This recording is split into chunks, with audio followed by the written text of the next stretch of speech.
বাজার করতে। আর যেহেতু দুদিন পরই ঘর ফাঁকা করে সবাই চলে যাবে, তাই ভাবলাম একটু মাছ মুছ দিয়ে খাওয়ান দাওয়ান হয়ে যাক, আর দাদু ওদের শোধ তো কাল শেষ হয়ে যাবে।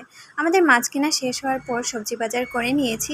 দেন আমরা চলে এসেছি একটু কাপড়ের দোকানে, ওইখান থেকে আমাদের মামার বাড়ি ওদের জন্য আর কি কয়েকটা জিনিস নিয়েছি। তারপর আমরা এসব নিয়ে চলে আসলাম দিদির বান্ধবী ওর বাড়িতে। ওই যে একটা দিদি গিয়েছিল না আমাদের বাড়িতে, ওই দিদিটার বাড়িতে এসেছি। বিপত্তারিণী পুজোর নেমন্তন্ন ছিল। এসেই মাকে ভোগটা দিয়ে আর এইদিকে আমি একটু প্রণাম করে নিয়ে চলে এসেছি। এখন খাবো প্রসাদ। আর এইদিকে এই পুচকুটা খুব দুষ্টুমি করছে, আর এই যে এই দিদিটাকে দেখাচ্ছিলাম ওদের বাড়িতে এসেছে। আমার দিদি প্রসাদ খেয়ে বলছে এত চুকা, কি বলবো তোমাদেরকে। আমি অ্যাকচুয়ালি শুধু একটা আপেল খেয়েছি। দেন আমরা চলে এসেছি এখন খিচুড়ি খেতে। খিচুড়িটা কিন্তু অসাধারণ হয়েছিল। আর আমার দিদি ওভারলোড নিয়ে নিয়েছে, তাই একটু যেতে প্রবলেম হবে বলে আমি টোটো নিয়েছি। অ্যাকচুয়ালি বাড়ির সামনেই ওর বাড়িটা।